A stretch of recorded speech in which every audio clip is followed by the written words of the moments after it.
In the northeastern U.S., our natural disasters generally don't induce panic. Nobody rounds up their family and flees their home from a blizzard, or waits out an ice storm in the bathtub. We can watch news reports from California earthquakes and Florida sinkholes with a bit of detachment, feeling like that stuff is way outside of our experience. Then came October of this year, bringing us a paltry 3/4 of an inch of rain for the entire month. That's extremely dry for that month, but the sunny days in the 60s and 70s made nobody complain. Come November, things hardly changed. The unusually awesome weather gave us no sense of foreboding, but the bare trees couldn't shade the carpet of fresh fallen leaves where the direct sun could crisp them into a desiccated tinder.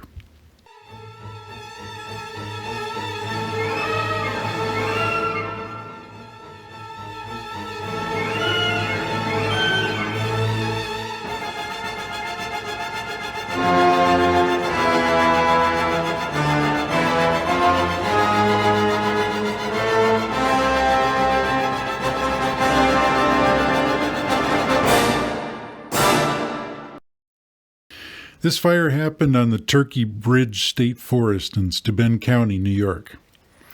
It began the morning of Thursday the 10th, burned through the night, and was luckily and thankfully quenched the next day by the tail of Hurricane Nicole, which doused the ground with over 2 inches of rain. Fire crews were brought in to battle it, but in this thinly populated area it took several hours to amass the manpower. We don't have air tanker planes or helicopters here in New York. Just not enough call for them. By nightfall, about 100 guys were on hand to try to at least contain the flames using quads with sprayers that usually get used for small brush fires that spring up from time to time. Come nightfall, they pulled everyone out for safety's sake, knowing that Nicole was on her way to save the day.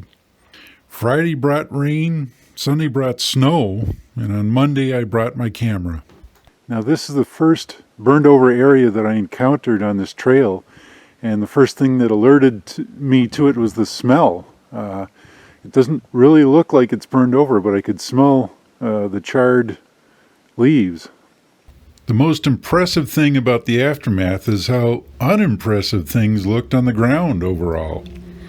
The dusting of snow certainly covers up the leaf ash to some extent, but you had to poke around to find obvious, in-your-face evidence of what took place just a few days ago.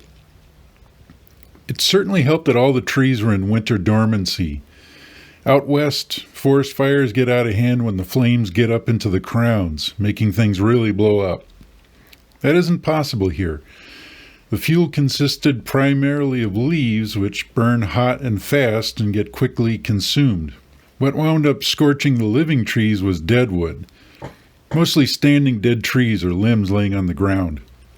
They were dry enough to catch as the leaves burned their way past. Here and there you'd see how burning dead wood can put out enough heat and flame to scorch some of the living trees that stood too close. Here's a pair of hemlock trees where the trunks got charred up.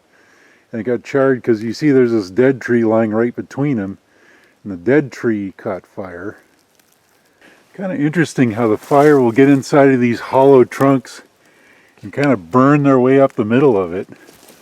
I don't know if there's a hollow at the top of this tree to give you something of a chimney effect. That is interesting. Here's the biggest tree that seems to have been brought down by the fire.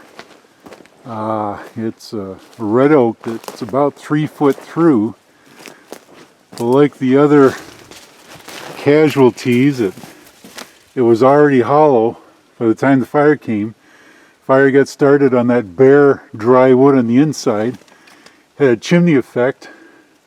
It lit up the whole trunk and eventually burned it to the point where it could no longer stand. I'm imagining standing here when everything's on fire, burning bright, and this big old oak comes down while it's still on fire. Just quite the sight it must have been. I'll tell you one thing that is kind of stark, and that is how silent it is in here. You don't hear any chirping birds or anything like that. You know, anything with wings got out of here once the fire started, I'm sure. I'd be really curious to see if an animal like a porcupine or maybe a raccoon or something that may not be able to outrun the fire, if they would have been able to weather this by just climbing as high as they could go into the trees. You know, they have lots of smoke inhalation to deal with, but potentially they could survive. But, you know, one thing I'm noticing, you know, this is a fresh dusting of snow. And it's archery season for deer right now. And any hunter will call this a tracking snow. So, you know, any animal that came through here in the last 24 hours, their tracks would show up clearly. And I haven't seen a single track of anything in here. There's a charred out stump there. Just a few yards away is a hard maple that's not touched at all. Some of you may be wondering about the long-term effects this charred bark will have on the living trees. I have no doubt that nearly all of these will survive, but I do have first-hand experience of the consequences of brush fires in the woods. So I learned a tough lesson back in the early 90s when I was a young forester buying timber for a sawmill. I bought a good-sized piece of big bid timber on top of that hill. Any logger in New York's southern tier knows to be wary of timber growing along the valley walls of the railroads. The old coal-burning engines gave off a thick soot. Sparks would settle on the ground and start brush fires, much like the one that happened here. Most of them smolder along and put themselves out, singeing the tree trunks but not killing them. 100 years go by, a logging crew shows up, and the forest's nasty secret is suddenly revealed. Particularly with oak, you may have no outward sign that the butt log has a problem. But the tree would have grown many inches of diameter on top of that old injury. You'd wind up with load after load of logs with blackened heartwood, yielding lumber worth way less than what some young, transplanted buyer of timber thought it was worth. You can see that the ground is quite bare. All the duff had burnt away. And I do know that red oak in general, really likes to take seed on bare dirt, as opposed to trying to fight it out with everything else that's already growing there. Few acorn caps. It was a drought year this year, and acorn production tends not to be great during a drought year. There's a few acorns in there.